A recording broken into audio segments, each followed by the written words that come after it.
Alright, what's up, YouTube? So today, we're going to talk about bitch-ass Dre. Dre is a hoe-ass nigga from over south.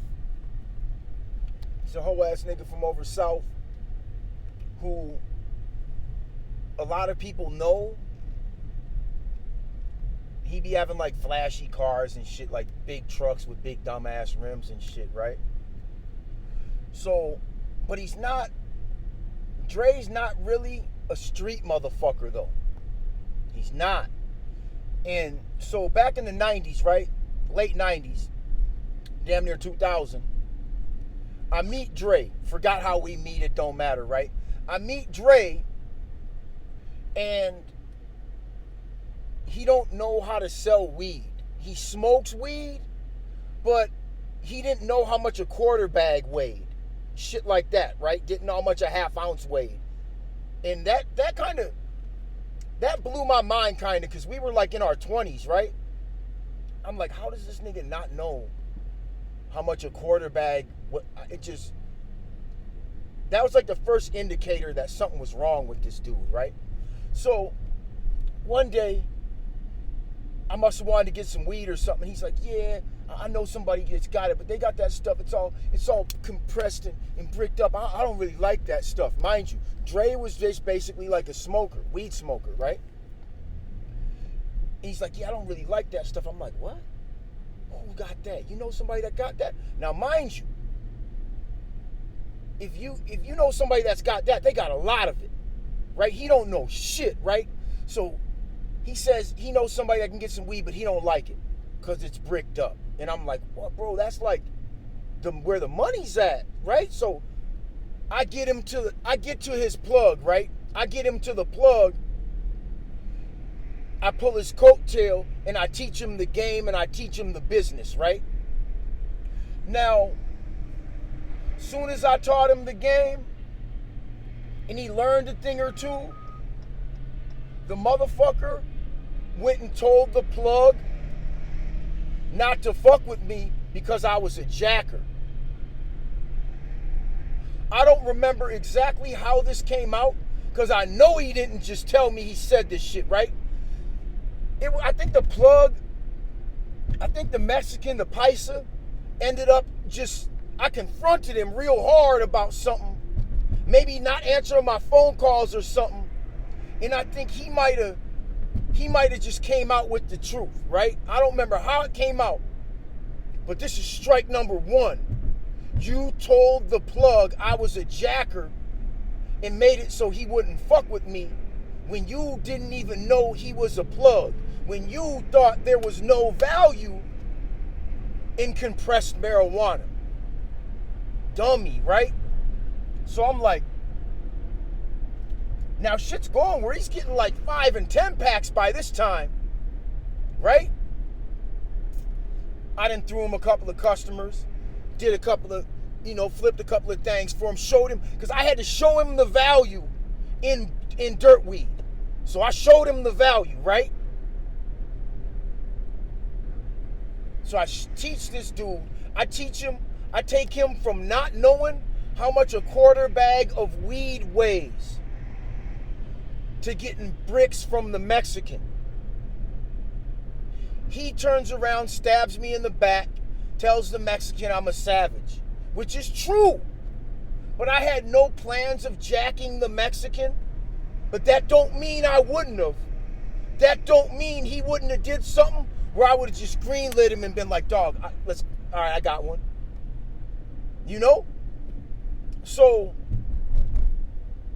but still, he had no real legitimate reason to tell this dude this, y'all. Then I found out. Now we got problems, dog. But Dre's really like my boy, man. I taught him this shit. So I don't want to clip his wings, man. I don't. So I let Dre go on and do his own thing. I plug him. I just stopped fucking with him, right?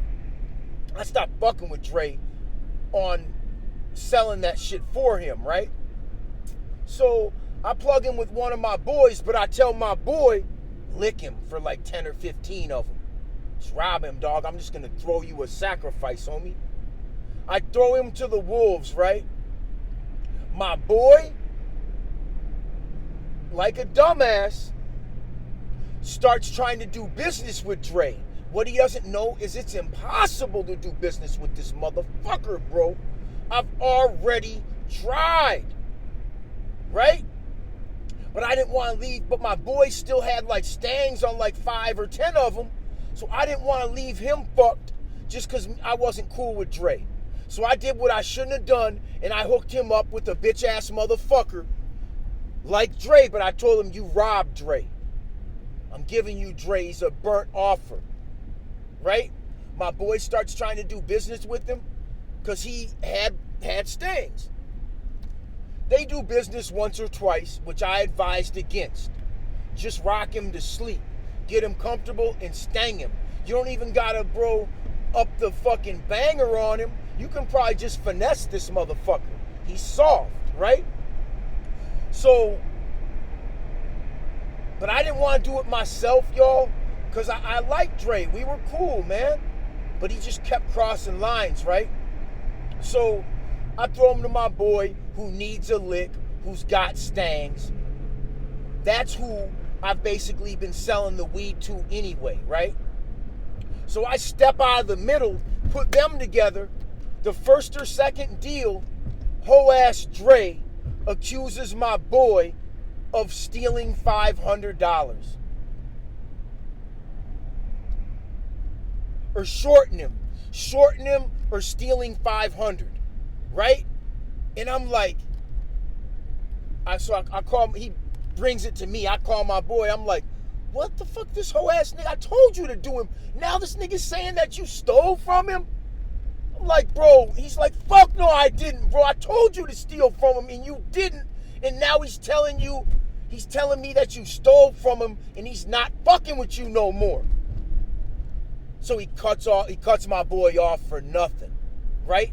I remember one time getting in Dre's truck and I got in and there was a knot of money right there where he like dropped it or did something. I'm like, bro, what are you doing? Like, imagine if somebody else would have gotten the car. Come on, bro. Like, it was like $1,000 or two, like sitting in the seat where you knew he didn't know it was there. I grab it, I hand it to him. I'm like, what the fuck are you doing, bro? You're slipping, right? This is as I'm teaching him the game before I hate him, right? But this is right around the time where I'm like, hate this motherfucker, but I'm still not just going to take $2,000. You're going to know if I fuck you. You know? So he accuses my boy of some sneak thief bullshit, cuts him off. My boy loses it. He's just like tripping, right? I'm like, I can't help you. I already told you what to do, right?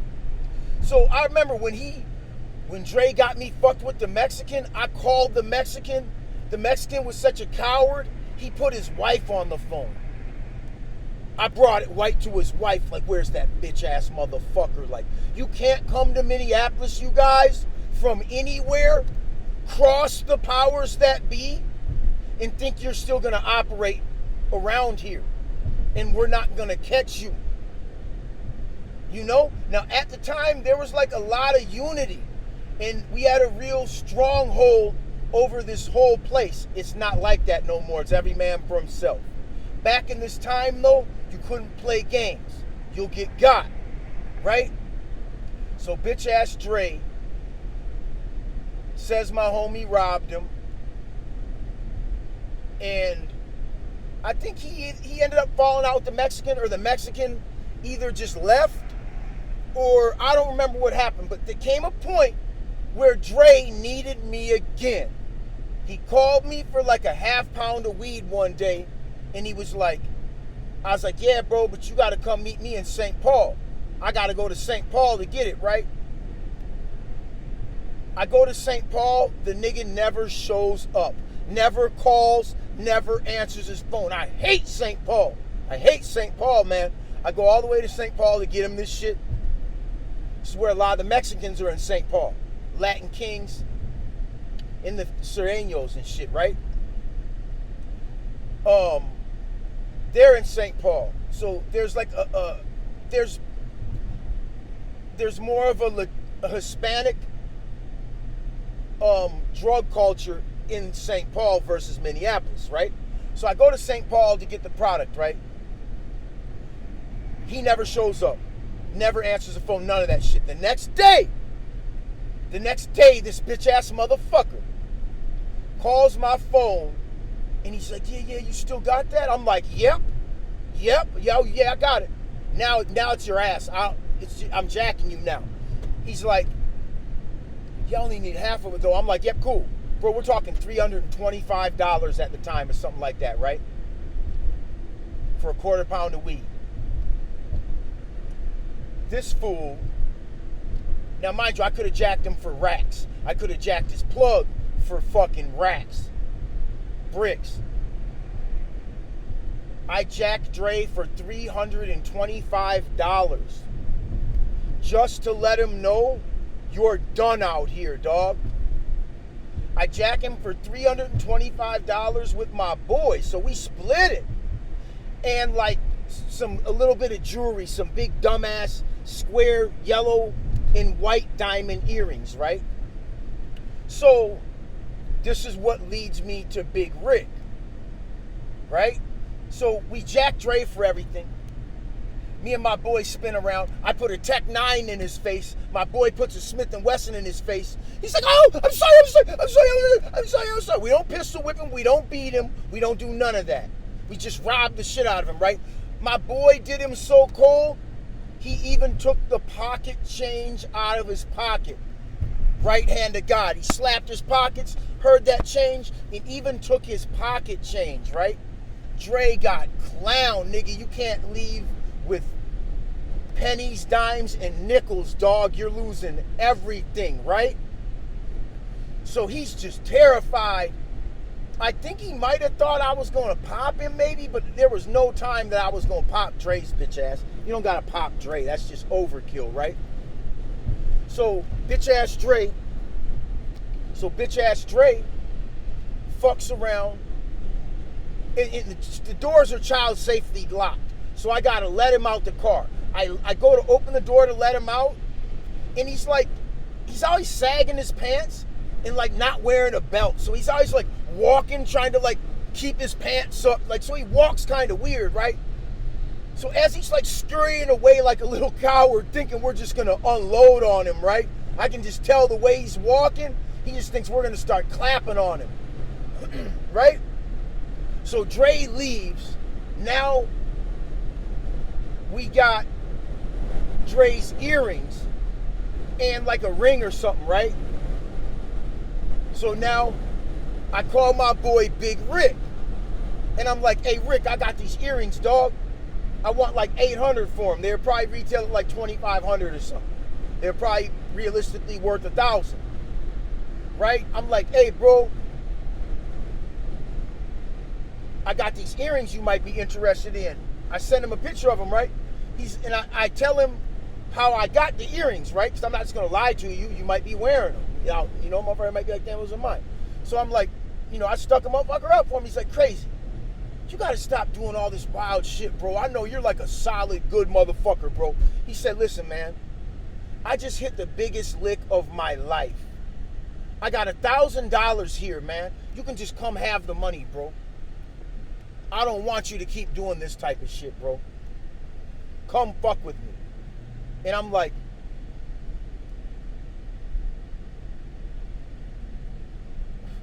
and he tells me the amount of money, right? And I'm thinking to myself, you guys, now Rick is a boss, though, before this. And I'm like, he tells me how much money it is, and I can't fathom it. I think, nigga, why are you lying to me like I'm one of your fucking hoes, dog? I don't say this, but in my mind, I'm offended. Like, fuck your $1,000, nigga. I don't want a handout. I'm trying to sell you some shit. You know? So I'm kind of irritated, but I don't let him know. So I hang the phone up, and I don't go. I'm a baller. I'm a boss. I don't go get a handout. I don't go get the money. He's like, crazy, you can just have the money. You don't even got to pay me back. I don't go get the money. I didn't just jam a Tech 9 in a motherfucker's face to come ask for a handout. I work for mine, right? So I don't think nothing of it. I don't think nothing of it. I'm in the county doing some time. I'm in the workhouse, which is like a prison. It's like a county jail prison, right? That you only do a year in. Anything past a year and you go to prison. I'm out in the workhouse. This motherfucker comes and he's like, hey, Crazy, you seen this, man? Look what Rick got caught doing. He slides me the newspaper and it's in the paper. And at this point, I realized he was telling the truth. I thought he was lying, y'all. This is part 1. This is the craziest shit I've ever heard of in my life. I have to be careful how I tell you guys the story because I know exactly how this was done. As far as, and I don't want to have y'all to tell you guys this shit and have you go try and do it. So I have to be careful on how much I really tell y'all, man. Until next time.